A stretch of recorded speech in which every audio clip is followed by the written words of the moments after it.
Adventurers make plans. Worlds deal with the fallout. The folks at Good Plans, Bad Dice present a new live play podcast using the Dungeons & Dragons 2024 5e rules. We blend chaos, sincerity, dark moments, and inclusive storytelling. Welcome to the world of Good Plans, Bad Dice. Previously on Fractured Fables, the party found themselves in yet another fight, possibly because Charlie got a little too curious about a mysterious crest in Professor Leland's office. Oops. Swords were drawn, armour came to life, and suddenly it was swords stabbing the party while the party stabbed swords. You know, normal stuff. Somehow, again, they came out on top, though at this point no one is entirely sure how many fights they've survived in the last 36 hours. With the dust barely settled, Everett used the professor's own hand to unlock a hidden wall, revealing what might be the most chaotic secret room imaginable. Ground rules are set. Charlie promises not to touch anything. Bold claim. Ami stands watch. Responsible. And Everett searches for the centre of a room. And Siddy? Siddy pulls out the bag of holding and prepares to go full supermarket sweep, grabbing anything she can carry, until a familiar voice cuts in. Liam Hudson. Alarms have been triggered. Time is up. Now the party is racing the clock, arms full of stolen goods and absolutely no plan. Can they find what they came for before what's coming for them finds them? Find out this week on Fractured Fables.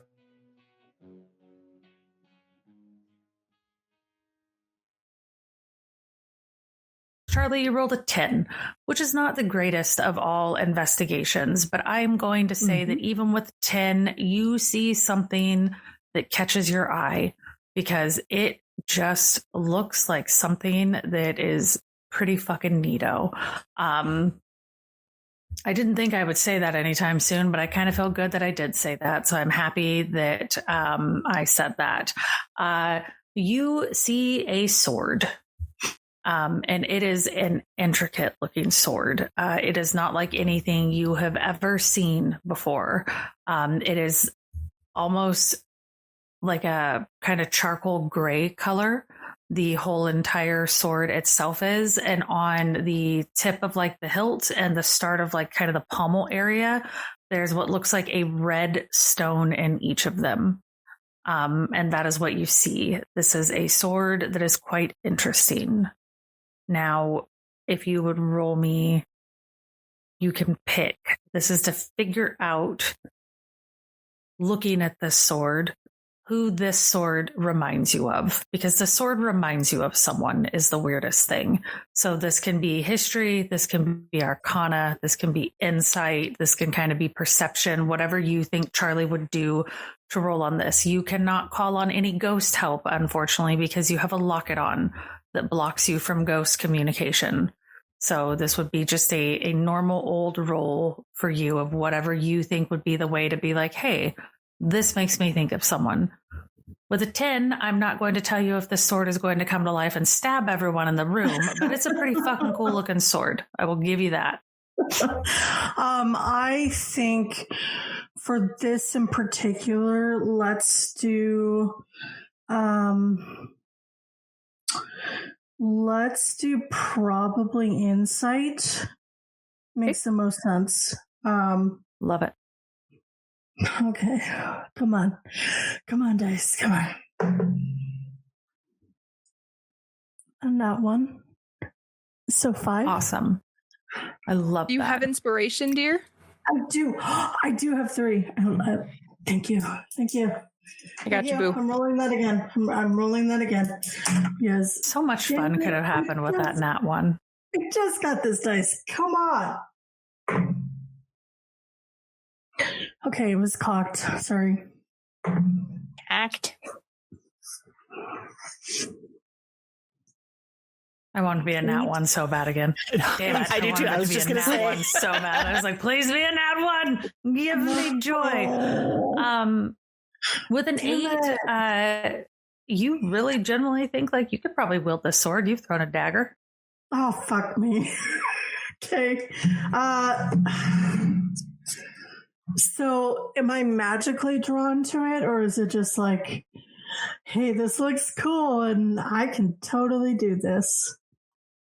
I would never force a player to do anything, but I would say like, you're pretty sure that like you could fucking use this sword. Like, you know, this is a badass sword. You don't quite know what it does yet, but you're pretty confident.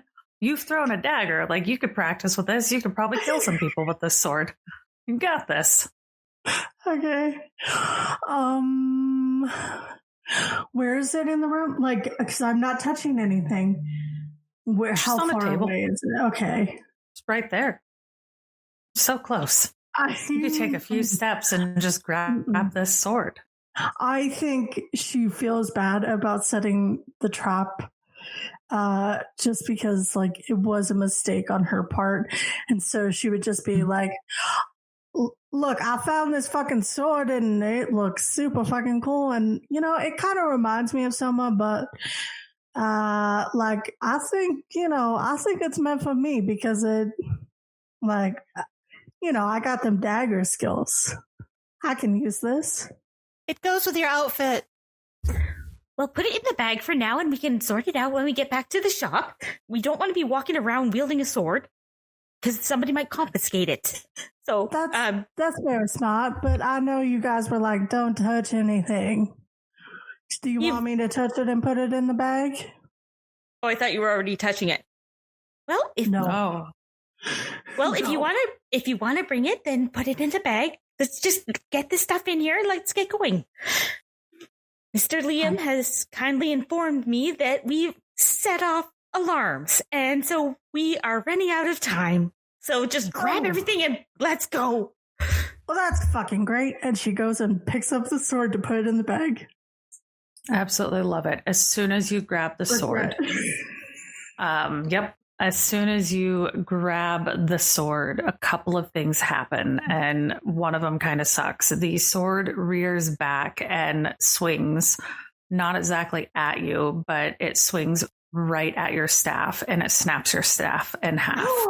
And your staff is now just broken on the ground in front of you. Well, you have half a staff. You have the staff you were holding. The bottom half is just gone.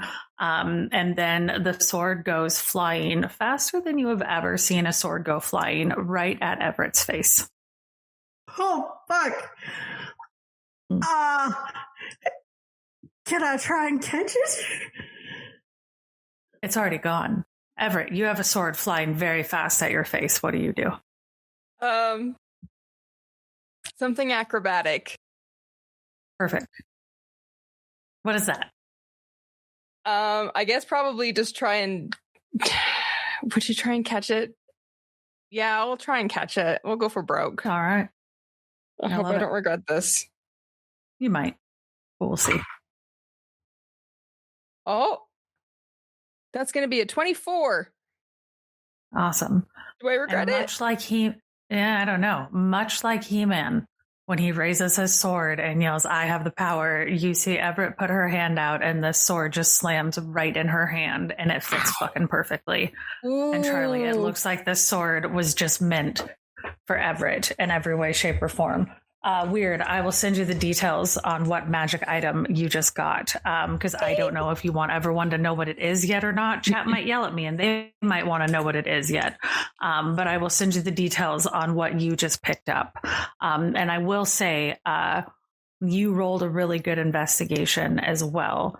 And you probably noticed that this sword just smashed Charlie's staff in half, which kind of sucks a lot for a wizard to not have like their casting focus. And so it becomes pretty creepy when you see a very weird set of like magic kind of start spinning around the staff that she just had. And the staff does like this very strange, almost like how the animated armor like pulled itself back together. The staff in front of like everyone can see it now because it's all of a sudden very bright. And the staff just kind of like wields itself back together and just like snaps right back into Charlie's hand. And Charlie, the staff looks a lot different than it did before. It is, I don't want to say bigger, but it feels bigger, if that makes sense. And it feels a lot stronger. And it feels like there's many more things that happen with this staff now, because I was informed that Charlie won the poll for the second magical item. And so, Trekkie, I will send you what the staff does for you separately, and you can choose to share or not share with people as that happens. So you get that.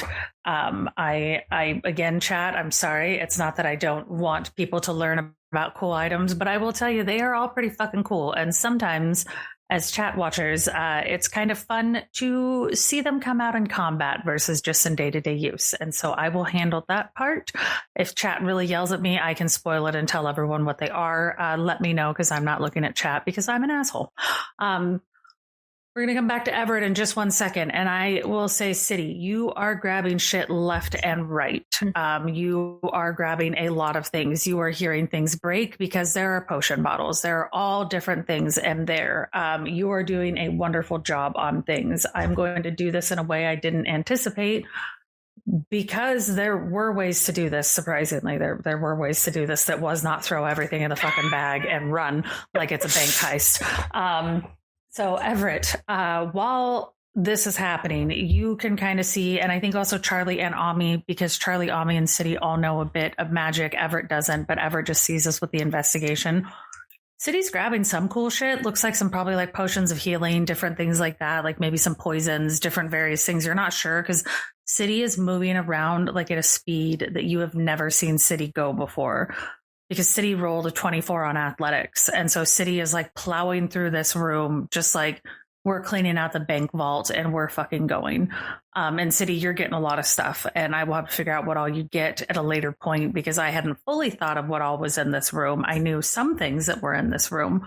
So I will say, Everett, you notice while this is happening, you've just like He-Man Masters of the Universe caught this freaking awesome sword. And it is in your hand, and it looks pretty fucking badass. I'm gonna be honest with you. I'll even send you a picture of what it looks like, because I have a picture of it. So it is pretty fucking cool.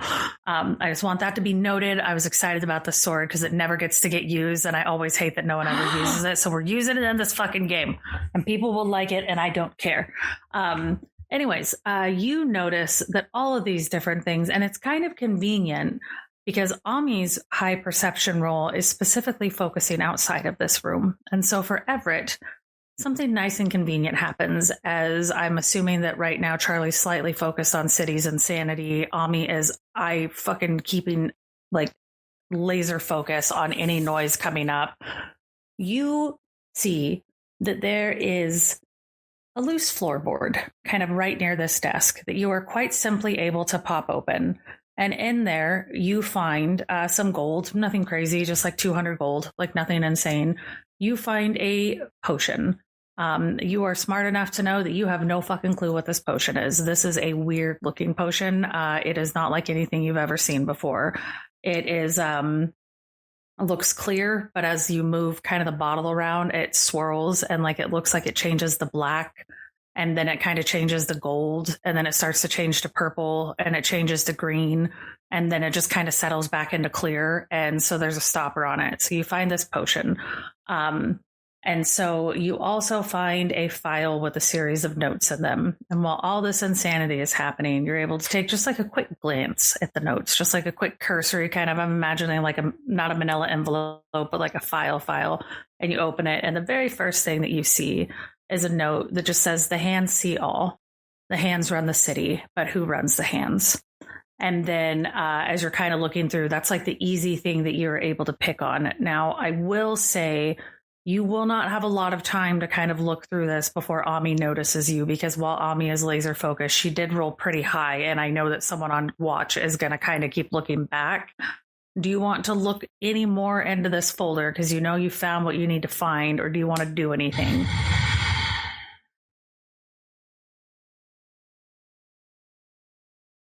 Weird really wants to look in it, but I think Everett is focused on the task at hand and is like, I'm not British right now. I've got it.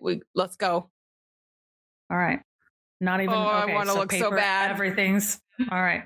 So you're leaving the paper and everything with a mention of the hands in there. Perfect. So you do have it. Ami, at this time, you are not only great on your perception roll, you're also a buildings person. And so you've been kind of doing that back and forth front to see the door, looking in the back, front to see the door, looking in the back, and you can hear them coming up the stairs. So you know people are rushing this way. Like, you know, you don't have a lot of time. Luckily, with a high perception roll and the investigation and the athletics, I think you were all able to kind of figure out that there is an emergency exit out of this room. It appears to be this is very East Coast pool is where I'm going to go with this, and construction for people. Sometimes when they do construction on old buildings, they only have a window.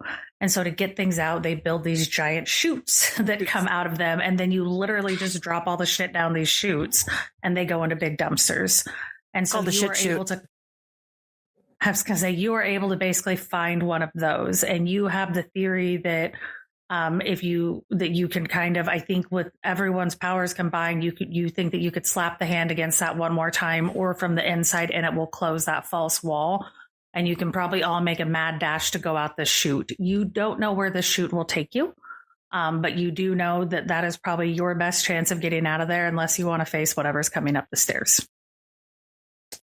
Yeah, no. So I'm going to be like, ladies, I think we need to take off. They're coming. I see over here that they have this exit strategy for us. It's essentially like a long tunnel that you go down. So, commonly known as a shit chute. But so what I highly recommend that we go now, grab what we can grab, and go and try to make it seem like we didn't find the. If we can at least make it look like there's no door there. Obviously we'll still have the hand, but we need to go. All right, get in the shit chute. Apparently, that's what it's called. Everett, run over there. Okay, Everett, you have the hand. Are you going to use the hand to close this wall to try and get that done before y'all try and jump down the shit chute? And Sassy, you could take inspiration, because I didn't think you were going to work shit chute into that. And that made me cackle. I almost spit my water out. Ye of little faith. That was close. Yeah. Yeah, do you want to try and close it really quick? Yeah, I'll try and close it. Awesome. While Everett's going to close the door, the kind of hidden door, who's going down the shit chute first? Siddy. Okay, I'll take the tail end then. Or excuse me, Ami will take right. I'll follow. I'll be the last one down. Ami will be the last shit going down the chute. Siddy is our first shit going down the chute. Siddy, you have a bag of holding. If you could please roll me a D100. I just need to know the number on it. That's how much shit you get when you shoot down the chute. Mm-hmm. Trekkie says no more shit chute talk. She can't take it. We've gone too far in the sewers. We're too low. It's kind of a tongue twister. She doesn't want to deal with the shit shooting. 87. 87. Thank you. That really fucking sucks, but thank you. All right. I will let you know so no one's completely terrified. I was using a D100 to figure out how many different types of items I need to fucking think that you threw in this bag. You managed to get 87 things in this bag. I am not telling you that you just got like 87 cool things. This is papers. This is a bunch of shit. You got 87 items in the bag that did not break is what happened. We'll deal with that bag of holding a little bit later. You all see Siddy, in my mind, please correct me if I'm wrong. Actually, I want to know, how do you go down this shit chute? Is this a reenactment of the Wellerman? Are you going where you just run and dive head first in? Or is this like the slide at the park that you're sliding down? How are you doing this? I just need to know. She's diving head first. She like holds the bag against her chest and just dives. She's much like someone skydiving. And a reenactment of the Wellerman that only Everett didn't get to see the glory of. Siddy goes running in her wonderful kind of muted outfit, because this is not Siddy's normal colors. We're more in tans. Grabs this Mary Poppins bag and just head first, like is carrying the parachute to skydive, dives inside this tunnel. Which I'm now thinking of Brit, and I'm thinking of Secret Tunnel. But no, this shit chute, just like head first. And Siddy, you are off like a light. You are moving fast as fuck. And that is concerning. Who's next? Probably me. I'm just going to recommend the rest of you. I highly believe that you should not go ahead down first down. I didn't quite catch Siddy before she went, so whoever of you has got good powers of healing, that would be great. Go next. Yeah, hell no, I ain't going down head first. That's just crazy. You got to use your feet to, That's talking more Just go jumping. there. Okay, Just go. goes down. Feet first. Feet first. All right. Normal. I love just that we kinda have sit to in there explain everything that we do to each other to an nth degree. Mm-hmm. Yep. I love you guys. This is Sorry. Role playing, baby. Yep. I love that you took the time. Perfect. Excellent. Because this is changing nothing the longer you take. So Siddy's going fast. Charlie, you're picking up speed. Everett, I believe you're next. He said they were going last. Okay, then just hand, and then I will also go down feet first. I will unbuckle my armor a little bit, enough to tuck the book in, and then buckle it in just so that it is safe and secure. And then Perfect. like a water slide. Wonderful. Going down like a water slide. Ami. Yeah. While you go to get in there, you hear an explosion behind you as the invisible wall blows open, and shrapnel, if you want to think of it that way, concrete, everything comes flying at you. And you see a series of people. There's about 30 of them, all different levels of, you can't tell, some are wizards, some are guards, and they are charging at you. Let's dive in that shit shoot. And let's see how well everybody makes it down the shit chute, because when we take forever to explain to each other what we're doing, as we know people are coming up the stairs, they reach you sometimes. Siddy, you're up first because you went first. Just roll me a dexterity saving throw, please. I'll give you advantage. I always get advantage with dexterity. There we go. This is why I like to give you advantage, because it makes no difference. Oh, 10. Can I use an inspiration? Advantage? Yeah, you can. Okay. Yes. Come on, give me. I'm supposed to. 20. There we go. Nice. I love it. Awesome. Thank you, inspiration. You come rolling out of there with a tuck and roll, and somehow, very gracefully, you come right out and you manage to avoid smashing in to the leader of your tour group as she is kind of walking by, and she sees you just roll out and looks at you and goes, I don't remember that being part of the tour. I don't think that's optional. Where did that even come from? That wasn't there. What is going on? And she just kind of stares at you, really confused for a second, as you have this big bag looking a little frazzled. And then Charlie, I just need a dex save from you as well. You do not get advantage. It's just straight dex save. No, I know. Okay. Dex save. Here we go. Yep. Nah. 3. Awesome.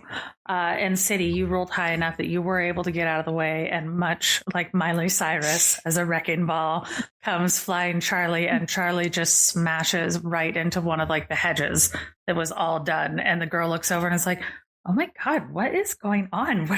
Is there a party up there that I wasn't invited to? What is happening? Everett, dex save.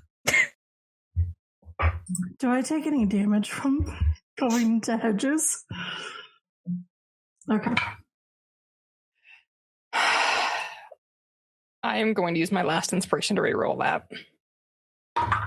That's so much better. That's a 26.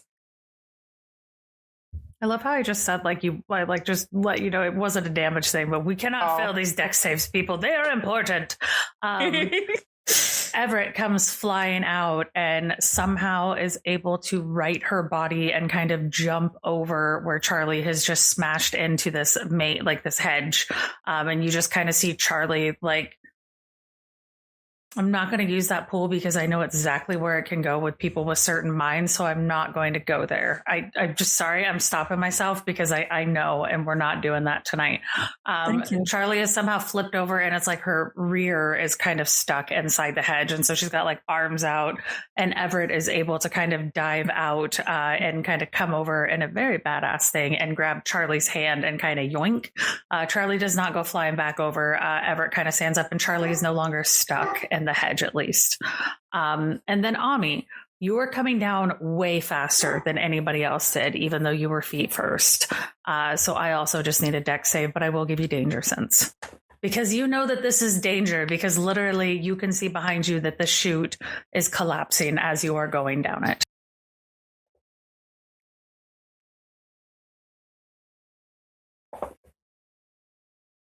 All right, 15.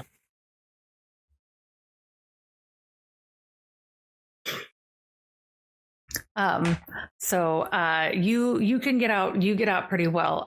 The chute like collapses behind, and a really weird thing happens is as you see, like Ami, you look behind you, the chute is falling, and you just came down like 3 flights of like you're 3 stories up in the school, and you see like it goes to collapse and just kind of starts like crumbling behind you. And as it goes to fall on your head, it just kind of poofs away into nothingness. And so you're all there, and the gal is just staring at you all, really confused and being like, wow, so like I take you on this nice tour and tell you all about like the sorority, and you can't even be bothered to like invite me to an after party. That's like really mean. Like I was nice to you all, and then you just like ditch my tour, and then you do this. I can't believe you would make that happen. I was going to show you the cool makeout spots. And she just like turns and just starts running away. Just like the very dramatic, like running off as you hear her like sniffling. People are so mean. I'm here on a scholarship. It wasn't because I got the wing. As she runs away. But the 4 of you are freed up. Temporarily. Ami is very well aware that you have people after you. It is very obvious to Ami as Ami saw them. Yeah. So, guys, we gotta head out. There's people following us. We're gonna have to change who we are, and for those of us who can, just head out of town, so to speak. Less talking, more running. Are we running? Course. Are we sneaking? Are we changing? What are we doing? Well, I don't think we should change until we get outside the campus area so that nobody sees us do that. All right. If we are running, let's go athletics or acrobatics. Let's do something that involves us making some run through this, because you're at the maze. Well, not the maze, but you're at the garden, basically, by the greenhouse, all these wonderful, beautiful things. Siddy's got a 24 for athletics, so she is just hot-footing it.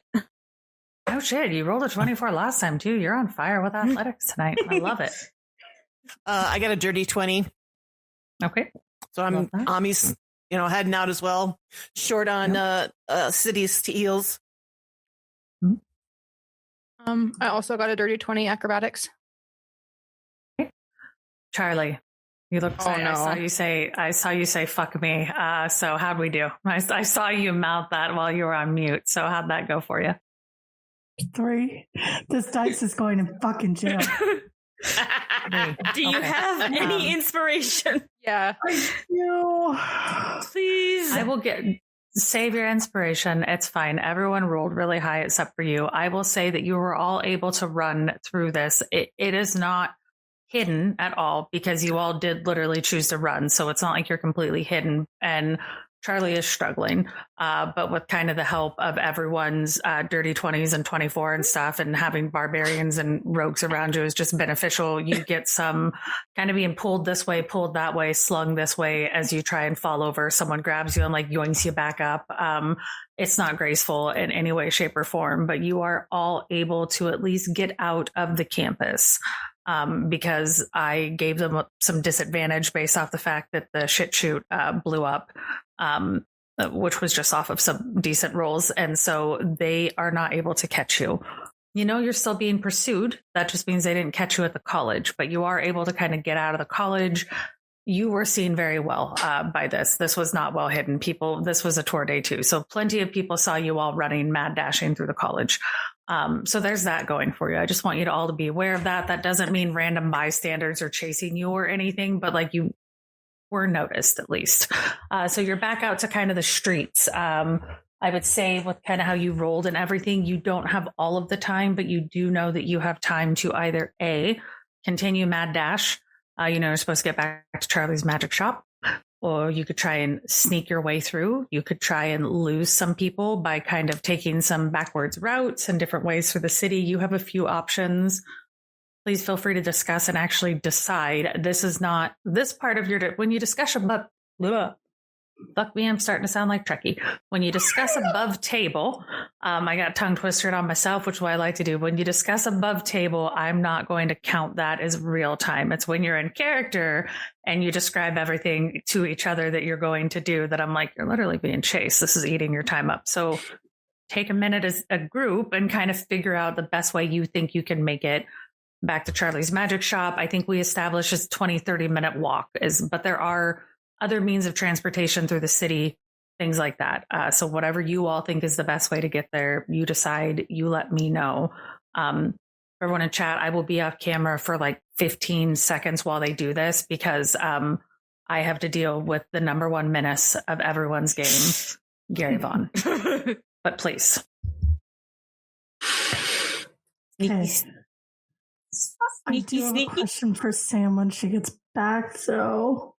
Okay. So, because remember how Charlie knows about kind of secret tunnels that we used before?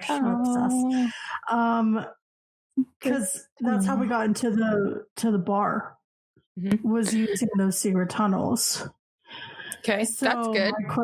My question would be, would she know it? Should I take off the necklace and ask Morty if he can find, a tunnel for us? I think that's where she's headed, or finding some type of transportation instead of just running through the streets. That's good.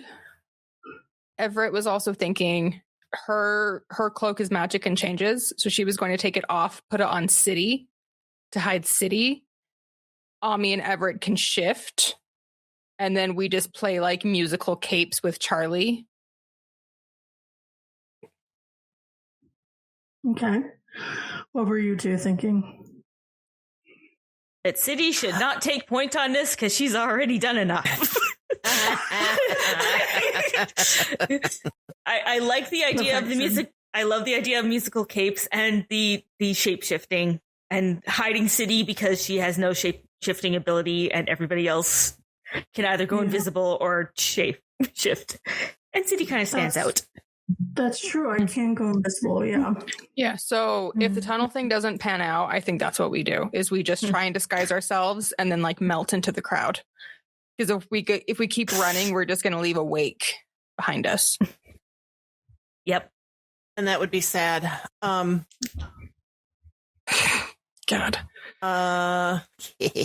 Okay. So, Trekkie asked your question. I heard. I have my headphones on. I listened. I listen to things.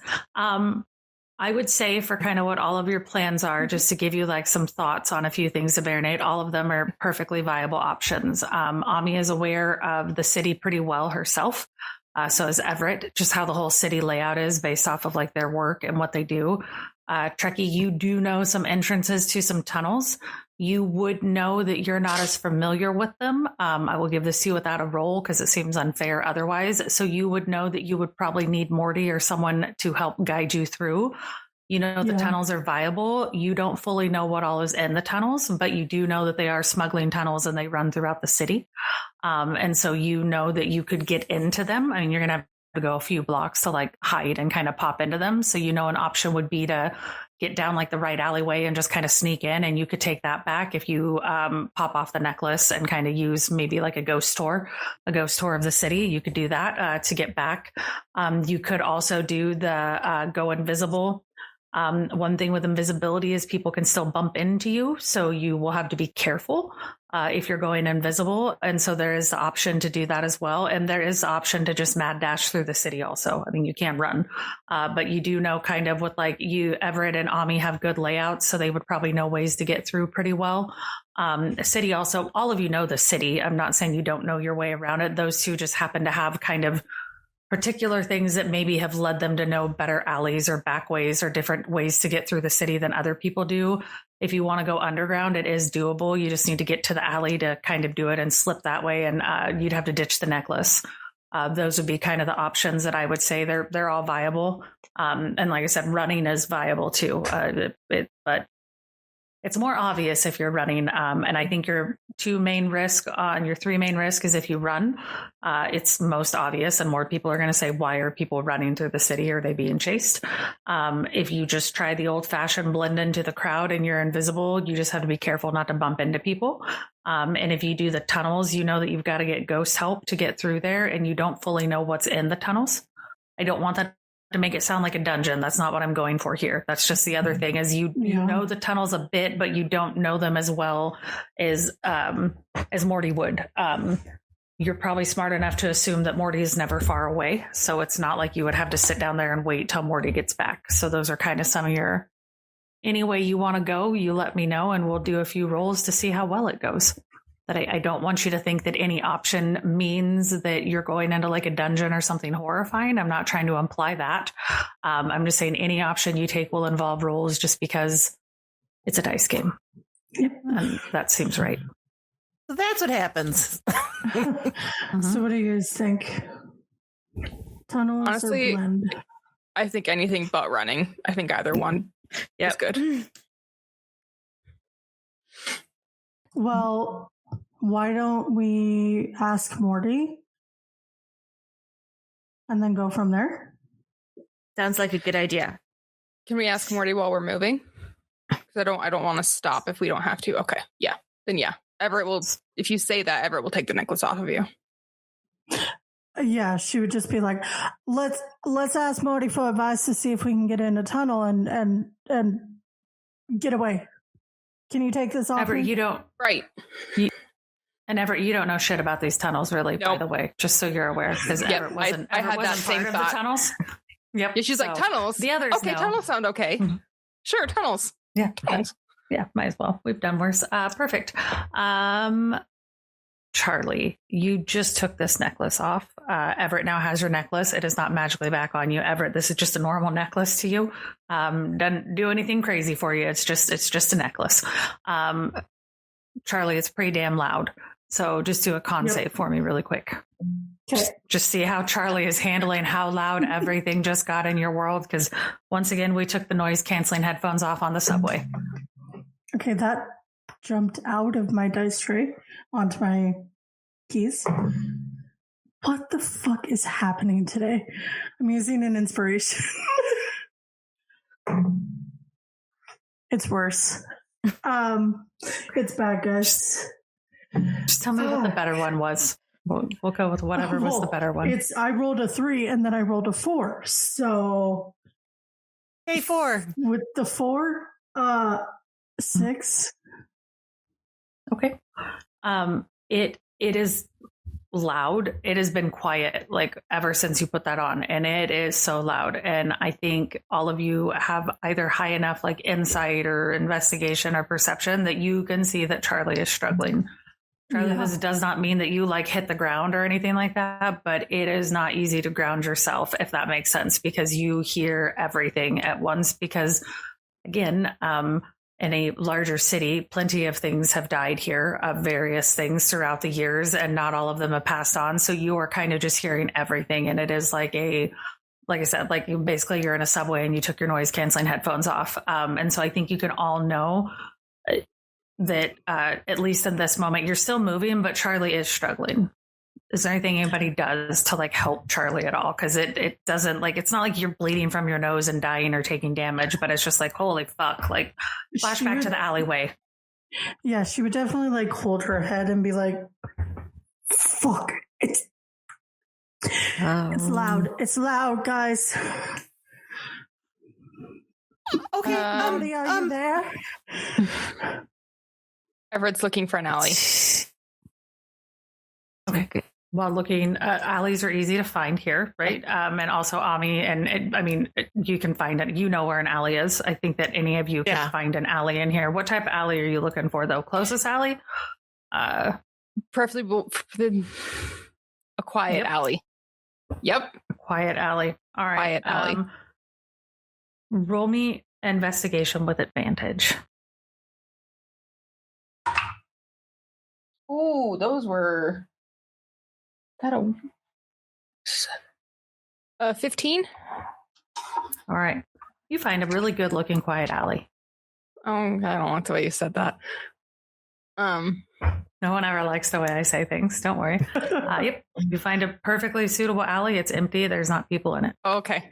You made it sound ominous. Okay. She is going to start quickly doing the musical cloaks while Charlie tries to get her shit together. Okay. Ami or Siddy, are you doing anything noticing kind of Charlie? Charlie did just say, fuck, it's loud, and like ask for Morty. Or y'all doing anything for this situation at all? Go ahead. I was just checking I don't really have anything that could help because most of my things could like give her hit points, or I could cast guidance on her, but that would only give her like 4, so that would like give her 12. And what I have is just because we took my normal bag with me that I always take, I've got a blanket in there. And so I would take it out and be like, Charlie, let's put this around your head and maybe that'll at least dampen some of the noise. I don't know if that will work. Marty, are you here? We need your help. Hot buns, there's hot buns here. Just want you all to know that, like, in my mind, I'm thinking like power of friendship, like you've all been friends and like you would do something like that, and it's like, I don't have any spells, I have a blanket. I'm just like thinking like not a single person is like, Charlie, can I help, are you okay? I love that that's how the party works. Sorry, that just makes me laugh. Yes, Charlie, you do hear, it is hard to hear Morty because it is so loud, but you do hear, yes, hello, darling, can you hear me? Charlie, stop it, get away from me, you're too close. I don't want anyone that close to me. Just because she can hear you doesn't mean she wants to speak to you. Yes, Charlie, darling, how are you? You look horrible, Charlie. Thank you. I know I look horrible. It's been a time. Can you get away from him? Can you tell us where a secret tunnel is so we can get back to the shop? Well, darling, what type of tunnel are you looking for? I know a few different types of secret tunnels in this city. No, the ones, you know, the ones that we can use to get to the shop, that we use to get around. Oh, yes, sorry. I thought maybe we were looking for some other type of tunnel because there are some fun tunnels in this city we could take. Although you never like taking tunnels with me, and you know, every now and again, I think we should just go out and about and explore, darling. I found some fun things. Oh my Tunnel God, hunt. we're not looking for tight buns. You can see that we're in trouble. Come on. I'm not trying. Oh, darling, I'm not. You don't find tight buns in a tunnel, and if you do, those are not the buns you are looking for, darling. Those are less than savory buns. I will call it that. Oh, fine. Yeah, be no fun. You've been gone away from me for hours, Charlie, and I just wanted to enjoy myself. It's over here. Come this way, and Charlie can lead you all, still really loud, to a tunnel. It's like a sewer kind of grate type thing, and I don't mean like the round ones, but I'm thinking weird. I'm very sorry for this pool. They kind of like how they have like the square. I'm just trying to describe. I don't want you to think that it's a Pennywise thing. But I'm trying to describe specifically those type of entrances. It's not like a sewer thing that you have to lift. It's like the cutout type of thing, and you can all see that you could kind of slide in there. It's just the easiest way I could think to where you see the square cut out in there instead of like actually having to try and lift up a whole sewer grate. Those are very heavy. Not that you don't have 2 barbarians, but still. So Morty kind of points and he's like, fine, darling, we'll go this way and we'll work our way through. It'll be fine. I'll get you there safely. I got friends. There's a place to get in back here. Morty's guiding me. Just follow me, all right? Just get away from him. He doesn't want you to give him anything. Go away.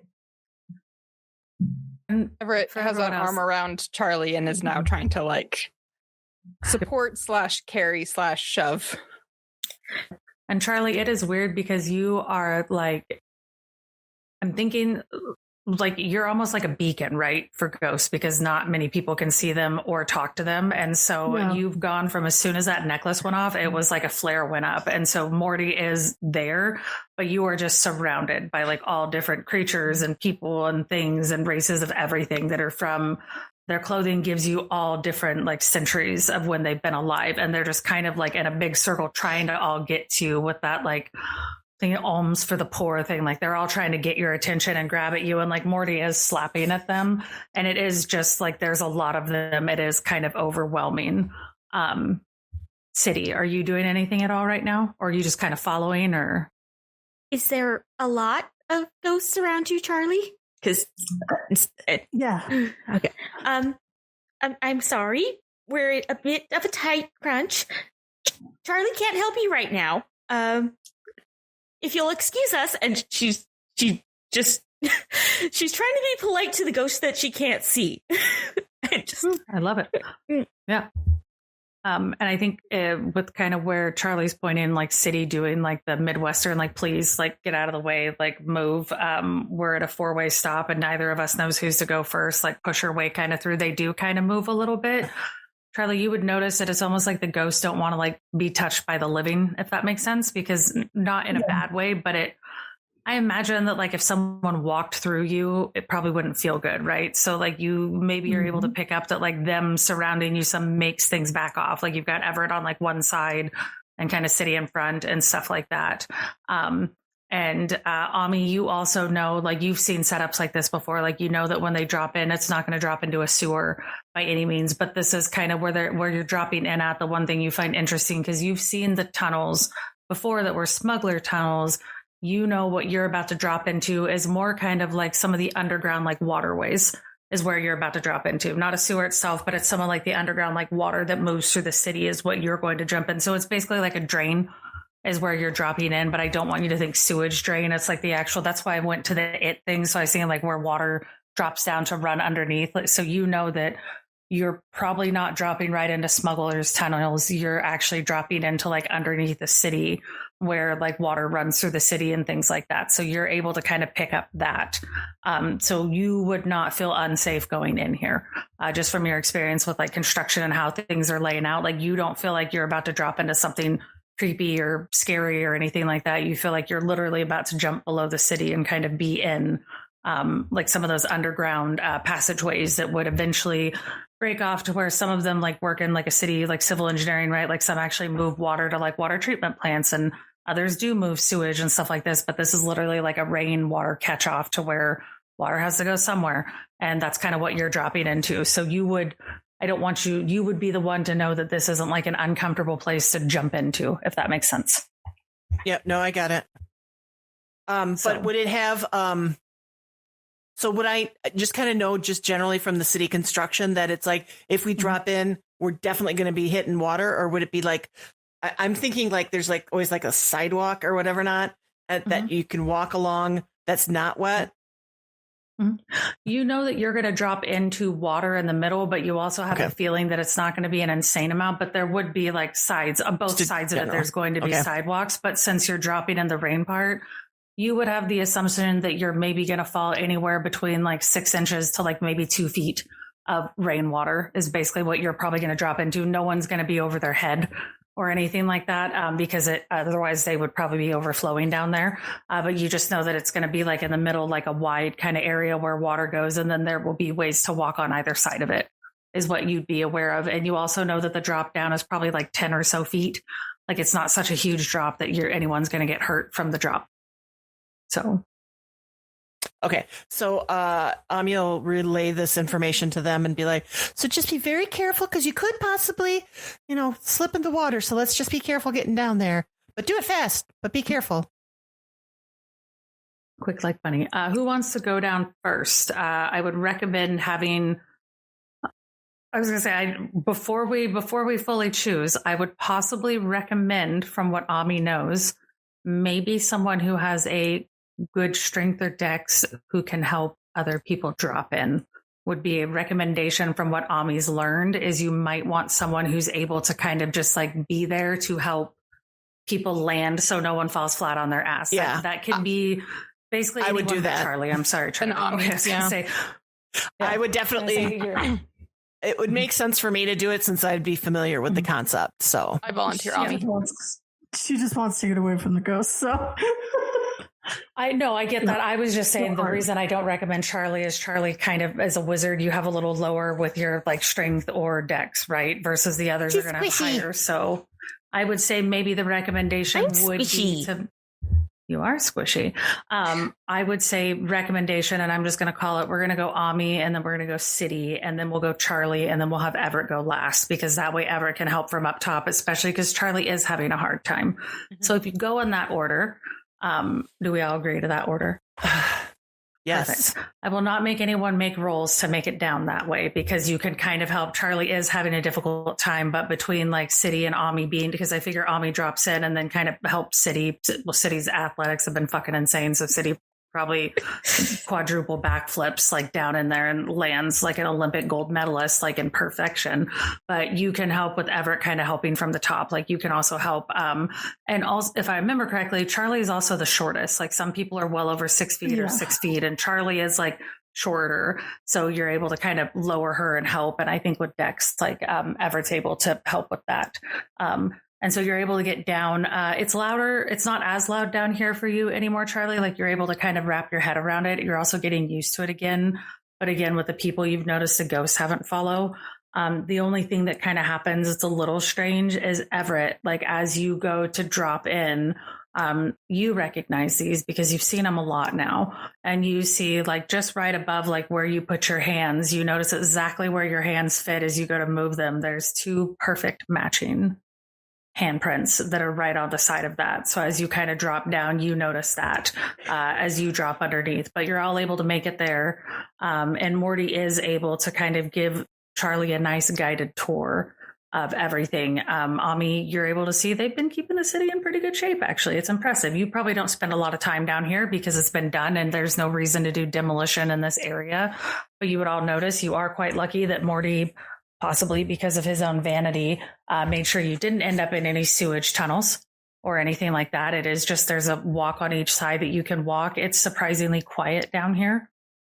With even though there's moving water through it, it's surprisingly quiet. You kind of have this like brick and like almost mortar kind of set up to where you're able to move through. As you go, Morty will kind of give you a nice little guided tour, Charlie, and he'll be like, darling, technically, if you want, we could just follow this for a ways and then pop back up in a different area and then walk through the city, but you'd have to come out in a different area, or we could turn down here just a little bit and drop just a hair lower down into the secret tunnels and come right back up in the shop. Just whatever you want to do, darling. I'm so happy that you're back. I hate that necklace. I think that you should just get rid of it. Burn it. Yeah, but you know that like once I take it out, like you saw, we get bombarded by ghosts. I know, Morty. We're gonna have to figure it out. But you said that if we I'm so sorry. If we go continue on this way, we can pop back into the city close to the shop. But if we go down into the secret tunnels, then we can get into the shop immediately? Well, yes, darling, of course. Either one you want to do. I mean, it's whatever you prefer. I could take you either way. It's up to the group. I mean, what do y'all think? Ooh, I like the idea where we don't. I like the down idea where they don't even go on the street. But that's just me. What do you know about these secret tunnels? Right, you weren't here with us. I know that the smuggling tunnels, and that my mother was involved in them. That's really all I know. And I use them to get around. Are they still in use? Unsure. I don't know, Morty. Have you seen anyone down here? Because I don't know. It's usually just you and I. Oh. Well, darling, I see people down here all the time when I go around. As I said, some of those unsavory types I hear every now and again, but I don't think that many people have used the other tunnels for quite some time, as most of that was done for, Well, Shanghaiing and smuggling illegal things like your mother used to do, so most of that was used for less savory things. However, that doesn't mean they're undiscoverable, but when we went through to get you to save Everett, there was a lot of cobwebs, dear, and I think that people maybe haven't used them, but I can't promise anything. I don't know. I've only gone so far. He's saying go further. We I forgot I couldn't hear him for a minute. Yeah. Sorry. He's saying that there were a lot of cobwebs when we used it before to get into the pub, and it was used for smuggling. Honestly, I think it was made by my mother, but I'm unsure. So I think we risk it and go down. All right, down we go. Ami, would you like to take point with me?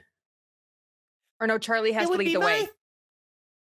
Well, I can just be behind you and say left or right. Right. I would be delighted to take point with you. Morty claps his hands, just oh, Charlie, darling, I'm so excited. It's another adventure. And Everett's with us this time. It's been so long since we've been on an adventure, and Everett has never been.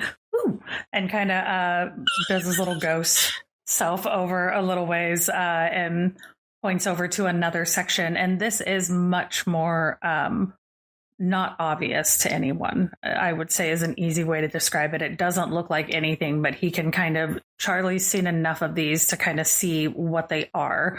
And he kind of points to a little area for Charlie that that it's once again like a hidden hatch. And for everyone else, it doesn't look like anything. And so as Charlie reaches and grabs this thing and pulls open a hidden hatch, it leads you all to be slightly curious, how did this hatch work?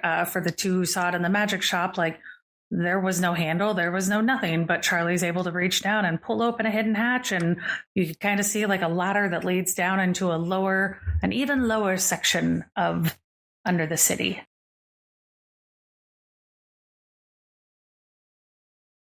Here, this is the way. Can you all see it now? Yeah, I can make it out. I have really good vision. Do you want to go down first, or do you want me to? I can go down first. Right. Secret It's tunnel. dark in these tunnels. Yep. And these secret tunnels, it is quite dark. That is one thing about them. They, as we talked about before, however many episodes ago, you could tell there used to be braziers and things like that would burn on the wall to maybe add light as needed, but it has not. These look like they haven't been used in some time. There are cobwebs and dust everywhere and stuff like that, but they are much more tunnel-like. These were dug out, so they're kind of round. They're tall enough for people to stand in, but they are very tunnel-like, and that is kind of something that you're able to see. Is they're much more tunnel-like. But you are pretty successfully, with Morty kind of guiding the way up front and Charlie leading directions and stuff. It takes not really much longer than your walk over there originally.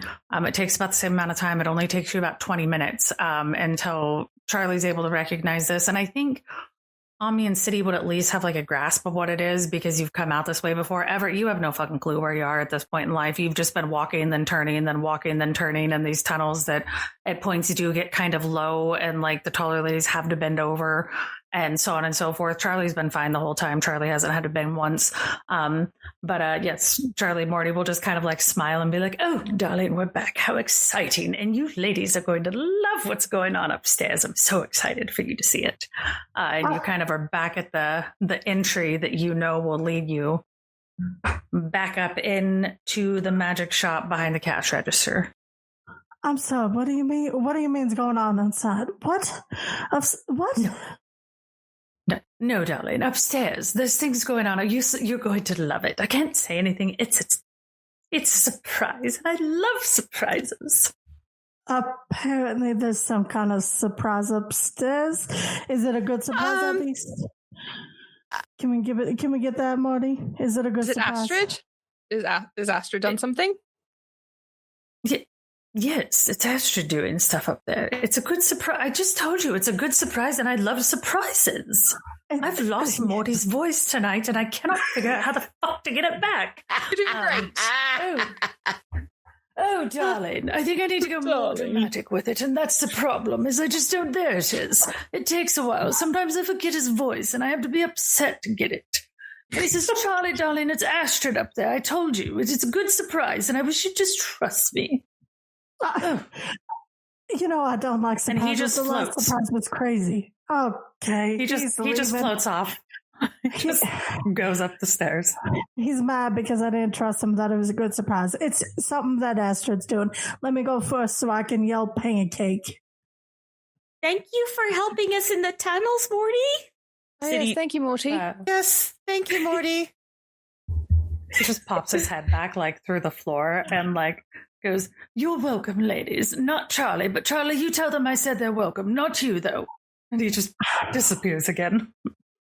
He's being a brat, but he said thank you to all of you but me. There you go. Pancake.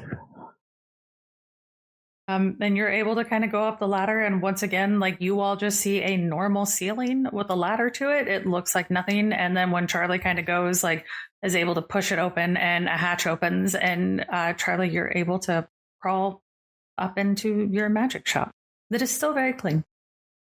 Yeah, I crawl in and immediately it's like pancake. Mm-hmm. Yep. Astrid, pancake. Oh, I heard you, honey. I heard you come. And Morty also said that you were here. So it's okay. He's very upset with you, though. He went to his laboratory. All right. I'll go talk to him later. Okay. Who comes up next, out of curiosity? Everett's up next, and then after I may. Yeah. I'll take the rear on this one again. Mm-hmm. All right. So Everett, then Siddy, then Ami, you're all able, unless no one moves out of the way because you're behind where the register is, you are all able to come back out into the magic shop, and it is a nice, clean magic shop. And Astrid's just kind of smiling, and Sir Wentworth Biggleton III is on her shoulder.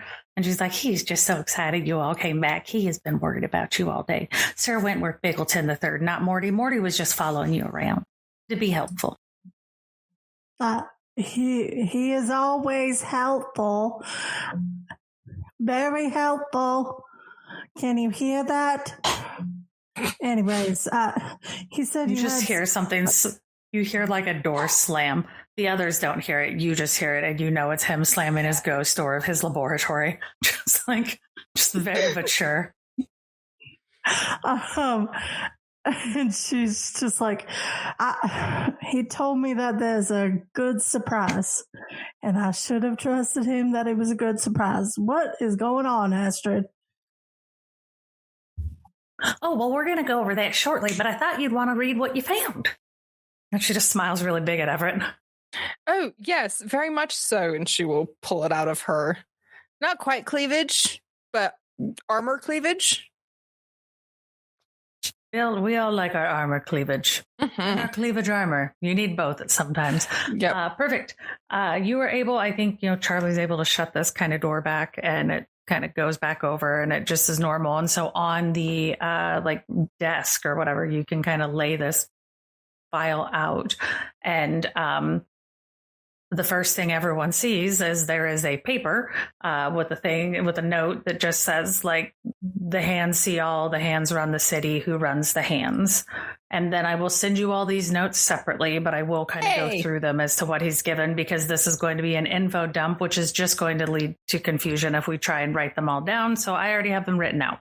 But some of his big notes that he has notes that include that the cataclysm was not an explosion, but a magical moment. There's no armor, no weapons, no residue of any bodies. He believes that someone set everyone up. that all the people involved were set up, and he also believes that they're not dead, that everyone is in everyone that was in the area, the radius has been moved into a pocket plane, and this kind of goes on to what he explained at the bar, and that he needs to find the 5 wizards who maintain it, because he was able to find that there were 5 points of power that were used where the event was altered, and that those 5 points, he's got these notes that say there's nothing quite right there. It feels almost like things get weird, and it feels like the veil feels thin, and he has notes that magic lingers in these spots and it becomes wild, and that people avoid these spots without meaning to, subconsciously, people will avoid these specific spots, and he thinks that those are the kind of the 5 things to know about. And then he has thoughts in there of what could happen if in the event something like this massive happened, what would it actually change?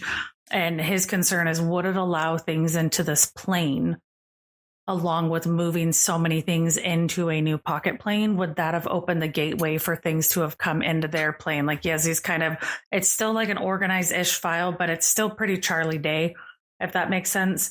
And he's got these questions how have they all survived? Are they all just dead in this plane? Are the people still alive there? Where in the city would this plane be stored? And he kind of has these more notes that he's who's keeping it up? And he says, and his thought is, he's this would have to be stored somewhere underground. And he's kind of broke down that he was there. Once it was done, it would take someone to maintain it. There has to be someone here at all times to maintain this, and it would be a wizard.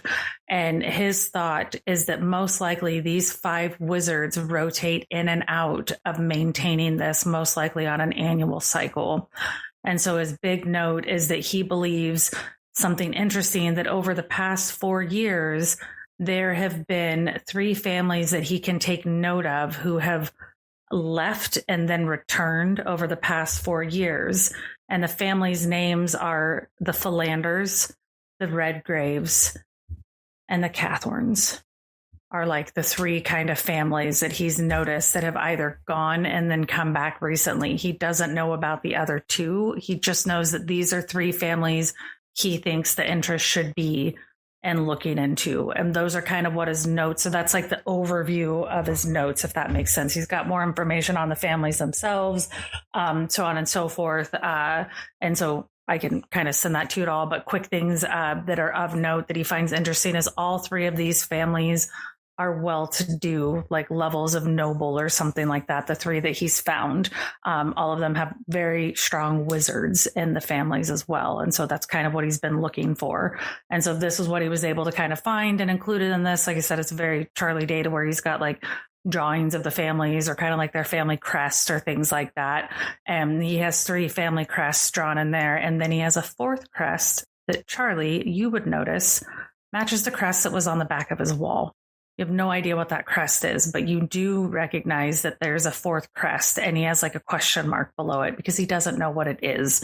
But you almost think that crest was added maybe slightly out of obsession. And so that's kind of what you all see in there. And that's what you're able to kind of learn, which is nice. And so Asher's just kind of stood there bouncing from toe to toe and foot to foot.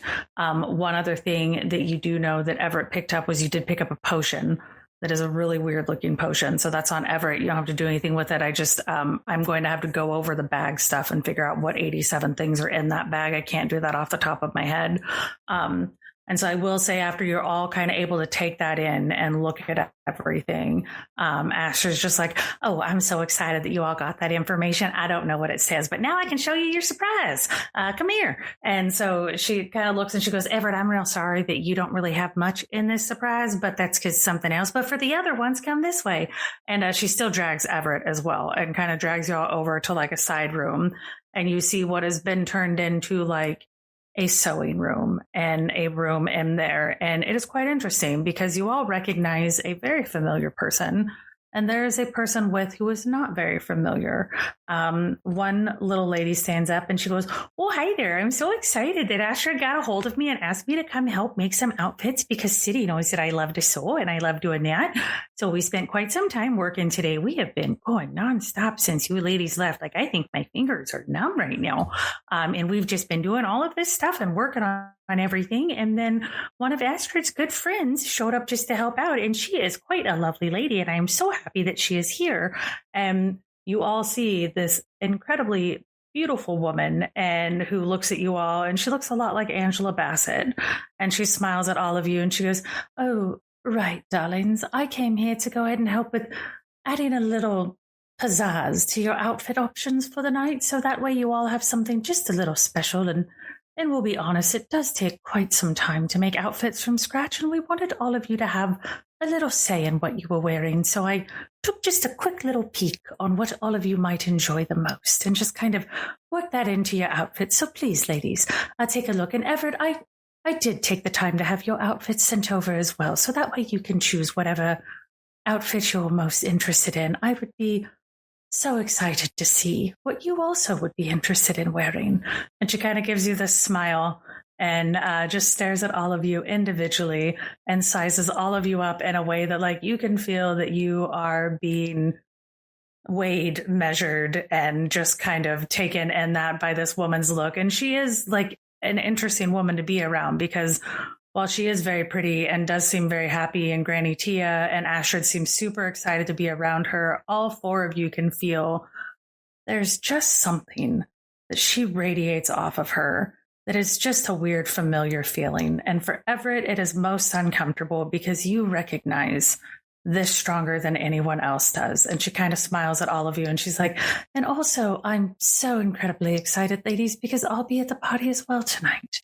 I'm so excited to get to know all of you better. So I hope you're all able to take time to get ready. We've tried to set up a staging area for all of you, but you might want to hurry because looking at the time, you only have a few hours before you get to have dinner with Ami's family and find out what exciting news she has to tell all of us in the city.